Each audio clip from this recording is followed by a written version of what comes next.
Há poucos meses da eleição, o aumento da violência política vem crescendo no país. O episódio mais recente aconteceu no último fim de semana.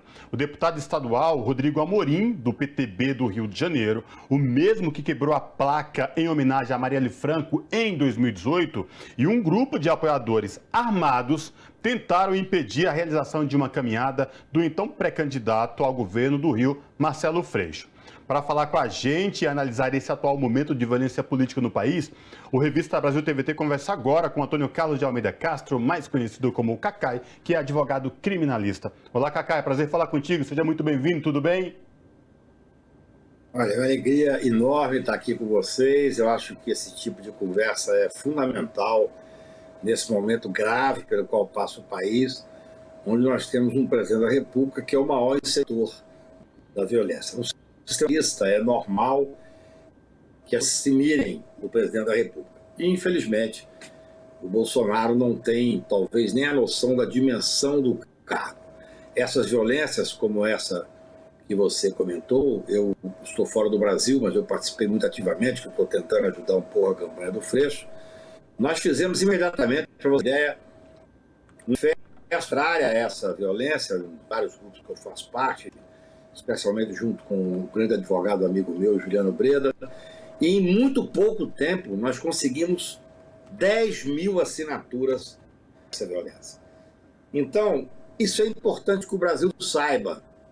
Esse caldo de cultura que o bolsonarismo mais fanático está incentivando leva, sem sombra de dúvida, a um risco institucional, até mesmo das eleições e do Estado Democrático de Direito, perto deste momento tenso, que é sempre normal numa eleição presidencial, mas que nunca tinha no Brasil ocorrido com esse grau de violência.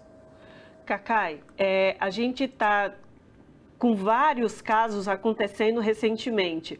Tivemos um caso, inclusive, bastante grave no Rio de Janeiro também, onde uma bomba foi jogada em um ato político com a presença do pré-candidato Lula e também do Alckmin.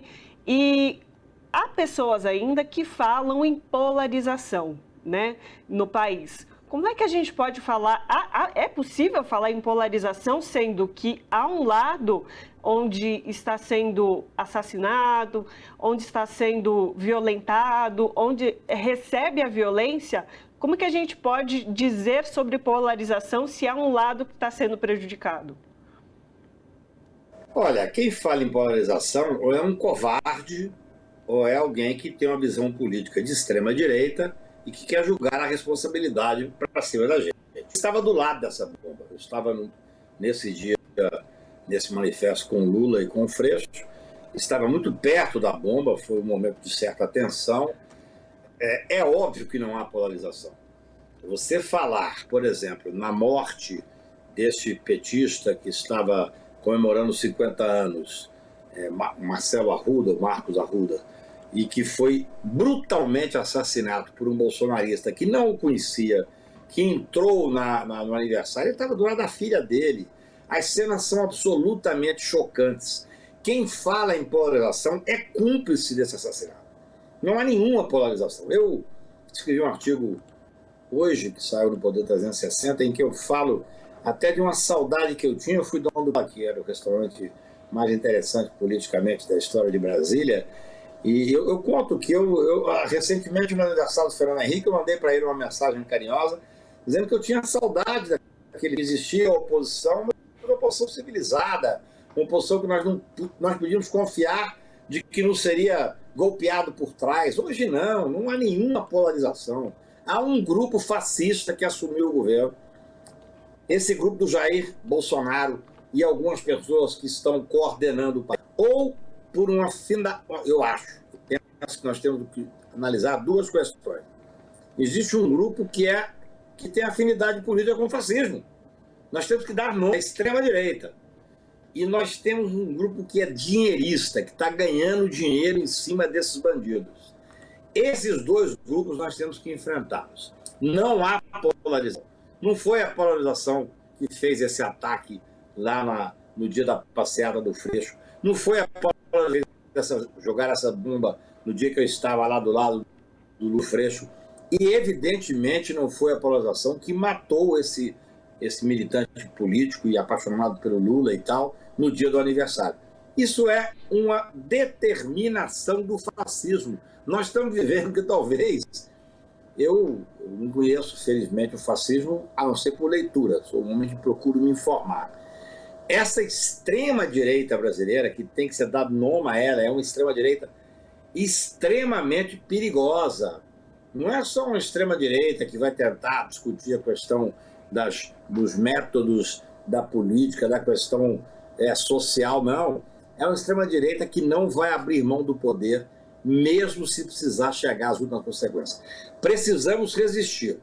O Brasil está polarizado, nós estamos chegando perto das eleições e eu tenho feito já há alguns meses um apelo dizendo que, mais do que nunca, todos os democratas têm que saber que nós temos que ganhar no primeiro turno.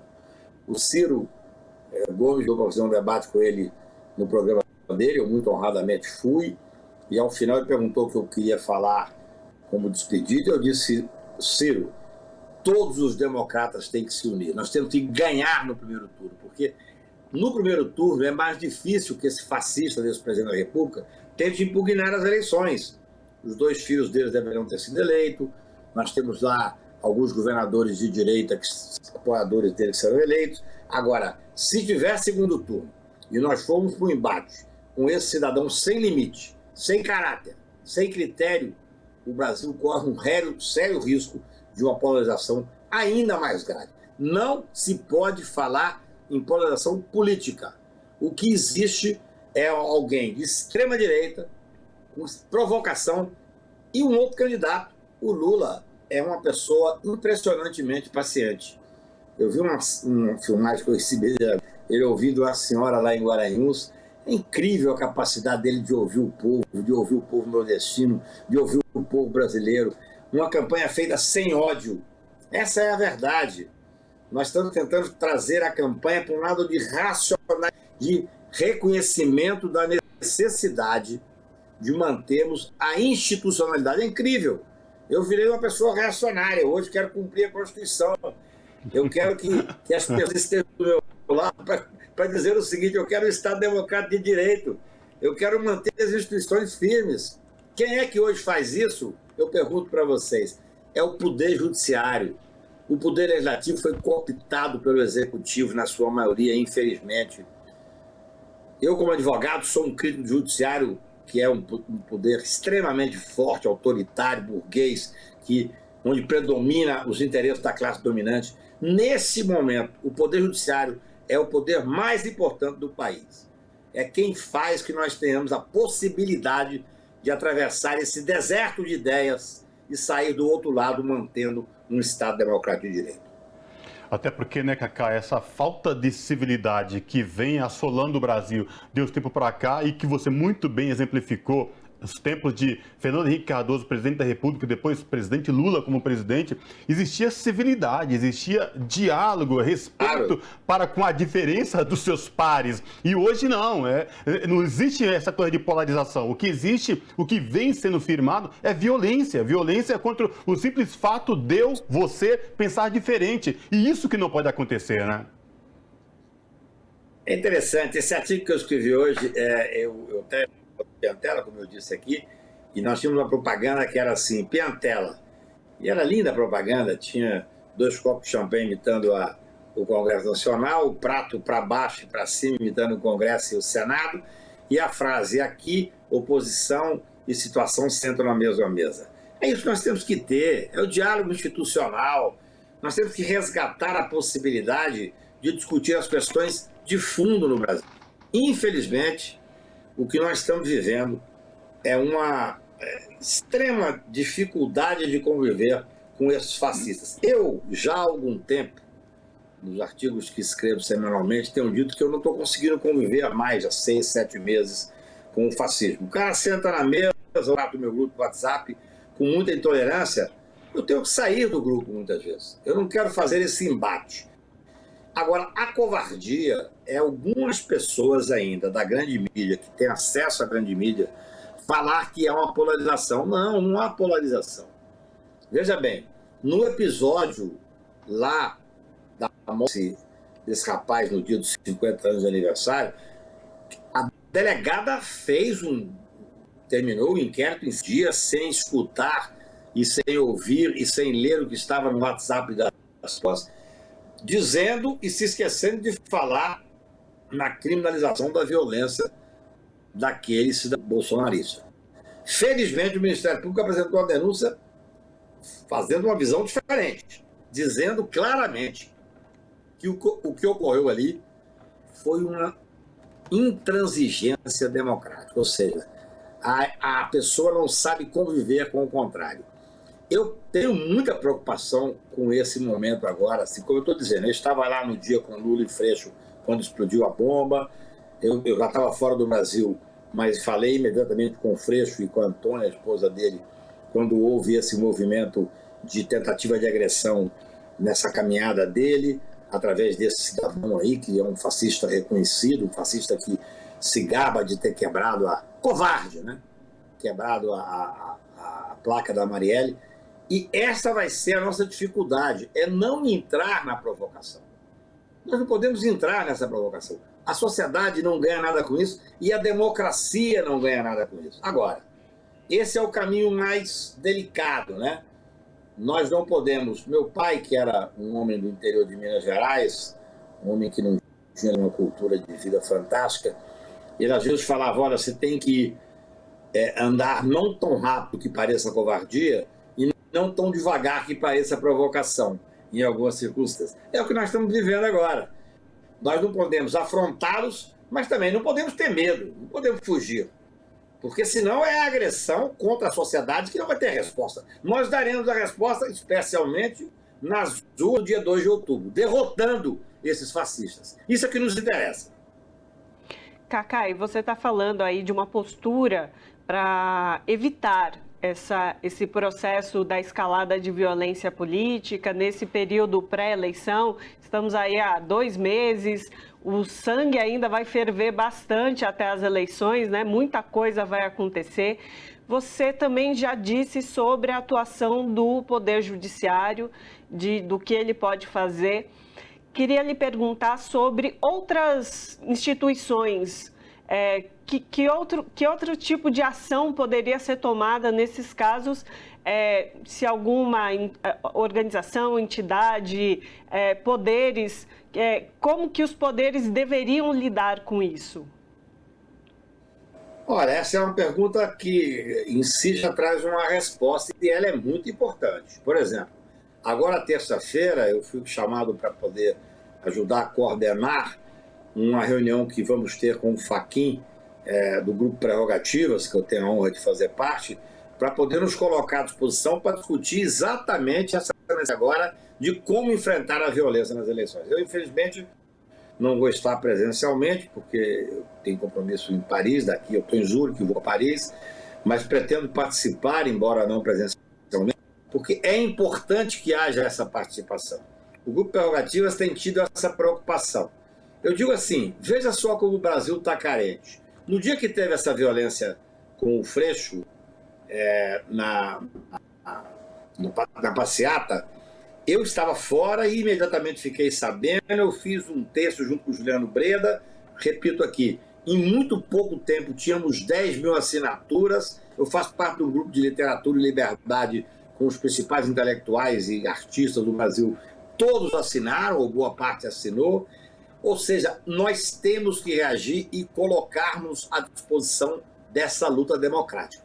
Eu acho que é muito importante. OAB, o Conselho Federal, eu liguei imediatamente para o Beto Simonetti, que é o presidente do Conselho Federal, chamando a ele a responsabilidade, eu não preciso chamar ele é presidente do Conselho, mas eu não faço política nem partidária, nem política institucional de ordem. Mas, no mesmo momento, o Instituto dos Advogados do Brasil, que eu tenho a honra de fazer parte, se manifestou com a nota e eu vi, ainda que participando de longe, eu falei com alguns ministros do Supremo, ainda que aqui de fora, falei com alguns senadores da República, falei com o presidente do Congresso, o presidente da Câmara, ou seja, nós temos que nos mobilizar. A causa comum é a democracia, é a estabilidade democrática. Nós estamos há 2 meses das eleições, como você disse. Eu tenho uma preocupação. Esse presidente da República é irresponsável e fascista. Ele sabe que terá dificuldade quando perder. Dificuldade jurídica, dificuldade processual, dificuldade penal. Eu não tenho interesse em apurar a responsabilidade dele, eu quero estabilidade do Brasil. Eu tenho conversado com algumas pessoas dele que diz, olha, nós não seremos justiça, antes que eu diga a sociedade inteira, eu não faço política partidária. A minha preocupação maior hoje é ganhar, tirar o fascismo do poder, dar estabilidade para o país, não é nem estabilidade política só, não, estabilidade... Olha, o que aconteceu agora com esse convite aos embaixadores que o Bolsonaro fez é algo absolutamente vergonhoso. Eu vi e senti vergonha alheia e encontrei-me com pessoas aqui, perto fora do Brasil, o que está acontecendo com o país. Então é importante que a gente tenha uma resistência cívica, por isso estamos indo terça-feira, o Prerrogativas vai ao Fachin para discutir, primeiro colocar à disposição, depois apoiar. Nós temos que entender que o Tribunal Superior Eleitoral tem feito um papel muito relevante nessa resistência. A história fará justiça ao ministro Fachin, ao ministro Luiz Roberto Barroso, ao ministro Moraes. Essa é a realidade. Agora, nós, vocês da imprensa, nós como advogados, como cidadãos, nós temos que ter a plena de que, uma frase que eu gosto de usar, é tarde, mas ainda nós temos que resistir. Porque esse cidadão, que é um fascista irresponsável, o presidente da República, ele vai tentar levar aos limites, ele vai tentar provocar talvez um rompimento democrático através da tentativa de impugnação da chapa dele. Tudo que ele queria nesse momento, a impugnação da chapa, para dizer que o TSE está provocando ele. Nós temos que ter uma maturidade política excepcional. Nós temos 2 meses muito difíceis pela frente, mas nós temos que resistir.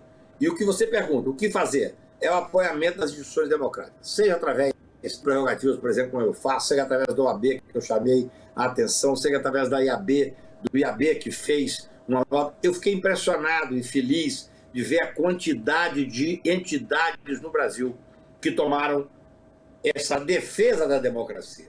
Claro, temos que conversar com o Congresso Nacional, temos que conversar com o Aras, que é o Procurador-Geral da República. Ninguém pode se omitir. Não é hora de omissão. A omissão, nesse momento, é estar do lado do opressor. Essa é a realidade.